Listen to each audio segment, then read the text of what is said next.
Kasih Allahku sungguh telah terbukti ketika Dia serahkan anaknya.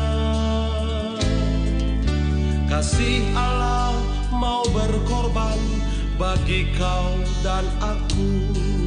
Tak ada kasih seperti kasih-Nya. Kasih Allahku sungguh telah terbukti ketika Dia serahkan anaknya. Kasih Allah mau berkorban bagi kau dan aku. Tak ada kasih seperti kasih-Nya. Bersyukur, bersyukur, bersyukurlah, bersyukur karena kasih setiamu. Ku sembah, ku sembah, ku sembah dan ku sembah. Selama hidupku ku sembah Kau Tuhan. Shalom buat kita sekalian. Apa kabar hari ini? Saya berharap Bapak Ibu Saudara sekalian berada dalam lindungan Tuhan. Senang sekali kita boleh berkumpul kembali di dalam ibadah sapaan teduh pagi hari ini. Sebelum kita mendengarkan firman Tuhan, mari kita menyiapkan hati, kita bersatu di dalam doa. Kita berdoa. Ya Allah, Bapa kami, Bapa yang Maha Kuasa, yang kami kenal di dalam nama Yesus Kristus. Di pagi hari ini kami bersama-sama dengan anak-anak Tuhan bersatu hati untuk mendengarkan firman Tuhan.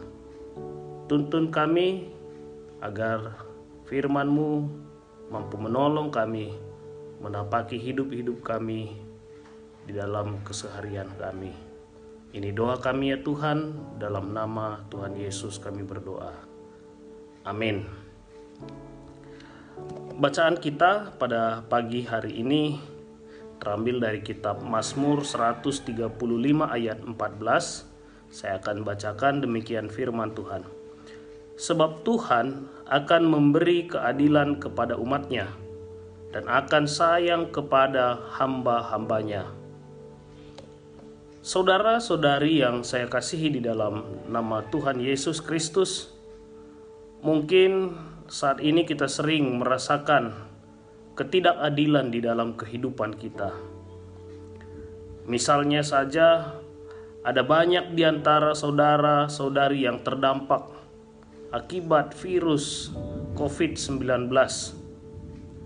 Mungkin ada di antara saudara yang kehilangan pekerjaan, ada di antara saudara yang kehilangan mata pencaharian, anak-anak yang kehilangan keceriaan mereka karena tidak boleh bermain, anak sekolah dan mahasiswa yang kehilangan masa-masa indah di bangku pendidikan, pekerja yang harus merasakan beratnya menjalani pekerjaannya akibat banyaknya aturan baru yang harus dilakukan. Bahkan mungkin saja ada di antara kita yang meneteskan air mata akibat orang-orang yang kita kasihi telah pergi menghadap Tuhan. Semua itu membuat kita merasakan bahwa hidup ini begitu tidak adil. Belum lagi sekelumit masalah yang kita hadapi, baik dalam rumah tangga maupun lingkungan tempat kita berada. Hal ini membuat kita sulit sekali melihat apa yang kita sebut sebagai sebuah keadilan.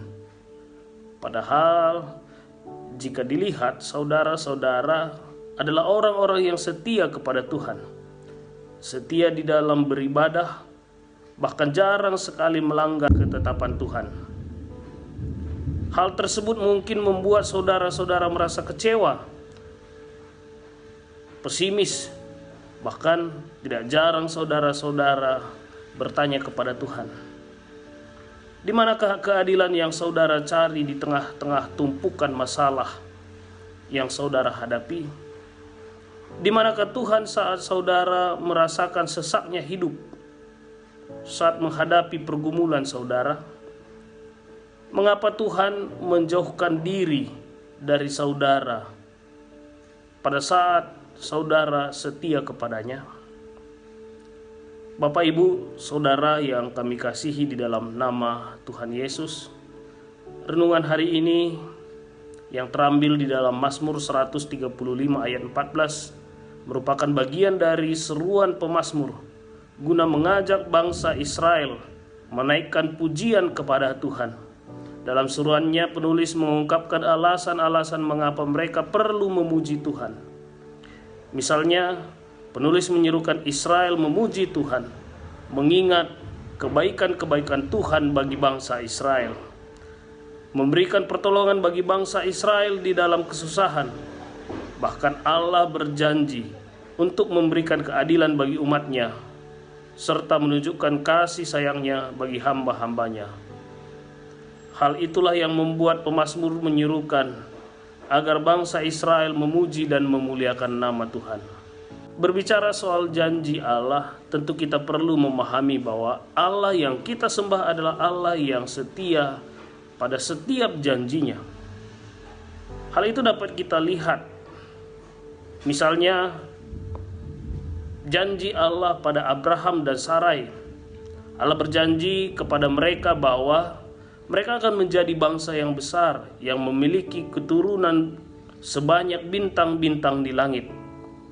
Padahal, seperti yang kita ketahui bersama, waktu itu Abraham telah berumur 99 tahun dan Sarai pun telah lanjut usianya.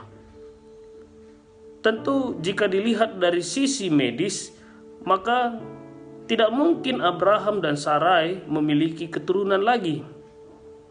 Dan itu berarti sulit sekali Allah mewujudkan janjinya bagi Abraham. Namun pada akhirnya kita bisa melihat bersama Sarah melahirkan seorang anak lelaki bernama Ishak sebagai ahli warisnya. Dari situ kita bisa melihat bahwa Allah senantiasa mengingat dan menepati janjinya. Demikian juga dengan janjinya bagi kita. Kita yakin bahwa Allah juga tidak akan pernah lupa dengan janjinya untuk memberikan keadilan dan kasih setianya bagi kita. Meskipun saat ini kita masih di dalam pergumulan dan kita dihimpit oleh berbagai masalah di dalam kehidupan kita. Namun bukan berarti Allah melupakan janjinya. Justru sebaliknya, kita perlu melihat pergumulan dan masalah kita dari kacamata yang berbeda. Kita perlu melihat pergumulan kita sebagai bagian dari janji Allah, di mana melalui pergumulan tersebut kita sedang dibentuk dan dipersiapkan guna menerima janji Allah untuk mendapatkan keadilan dan kasih-Nya bagi kita. Sama seperti Abraham yang seolah-olah sulit mendapatkan janji Allah, namun pada akhirnya Allah sendiri yang menepati janjinya bagi Abraham. Demikian juga janji keadilan bagi kita. Sesungguhnya Allah juga sedang mempersiapkan dan membentuk kita melalui pergumulan kita, sehingga saatnya nanti kita siap menerima janji itu. Tidak hanya beroleh keadilan dan kasih sayang, tetapi kita juga akan menjadi orang-orang yang terdepan di dalam mewujudkan keadilan dan orang-orang yang penuh dengan kasih sayang. Kiranya Allah memampukan kita dalam menanti janjinya, di dalam melihat kasih dan keadilannya. Tuhan memberkati. Mari kita bersatu di dalam doa. Kami bersyukur ya Tuhan bahwa tangan kasih-Mu telah memberkati kami. Kami bersyukur Allah hadir dalam kehidupan kami. Kendati begitu banyak ketidakadilan yang kami rasakan, kendati begitu banyak pergumulan yang kami hadapi, tapi kami tahu satu hal, bahwa Allah yang kami sembah yaitu Allah yang senantiasa menepati janjinya. Dia memberikan keadilan bagi setiap anak yang percaya kepadanya. Dan dia juga setia memberikan kasih sayang bagi setiap anak yang berharap padanya. Hari ini kami mau memohon kepadamu, teguhkan kami, kuatkan kami, agar di dalam setiap pergumulan kami dapat senantiasa memegang janji Tuhan. Kami dapat senantiasa setia terhadap janji Tuhan. Agar di dalamnya Tuhan kami merasakan sukacita karena kami beroleh janji Tuhan. Bapa, kami berdoa buat pelayanan di dalam gerejamu, gereja GBKP, dimanapun berada. Tuhan, berkati setiap pelayan-pelayan Tuhan, pertua, diaken, pengurus modramen, pendeta, pengurus klasis, begitu juga dengan pengurus di runggun-runggun. Kami bersyukur Tuhan hingga saat ini masih mempercayakan setiap anak-anak Tuhan untuk melayani di tengah-tengah gereja Tuhan. Walaupun saat ini kami masih diperhadapkan dengan pergumulan masa-masa pandemik, tapi Tuhan tetap senantiasa memberkati kami. Tuhan senantiasa mempercayakan kami untuk melayani Tuhan. Kami bersyukur ya Tuhan, berkat-Mu terus melimpah di dalam pelayanan kami. Berkati setiap anak-anak Tuhan yang memberikan dirinya untuk melayani Tuhan di dalam gereja Tuhan. Kami juga berdoa bagi setiap anak-anak-Mu yang saat ini bergumul di dalam kehidupannya sehari-hari. Mereka yang kehilangan pekerjaan, mereka yang kehilangan saudara, mereka yang kehilangan pendapatan dan penghasilannya, mereka yang kehilangan keceriaannya. Tuhan, mari hadir bagi mereka, berkati mereka, angkat setiap pergumulan mereka, biarlah kasih dan rahmat-Mu memberkati setiap anak-anak Tuhan. Ini doa kami ya Tuhan, kami serahkan ke dalam tangan pengasihan-Mu, karena kami tahu Tuhan adalah penolong kami yang hidup. Di dalam nama Yesus kami berdoa dan mengucap syukur. Amin. Selamat pagi, selamat beraktivitas bagi kita semua. Tuhan Yesus memberkati.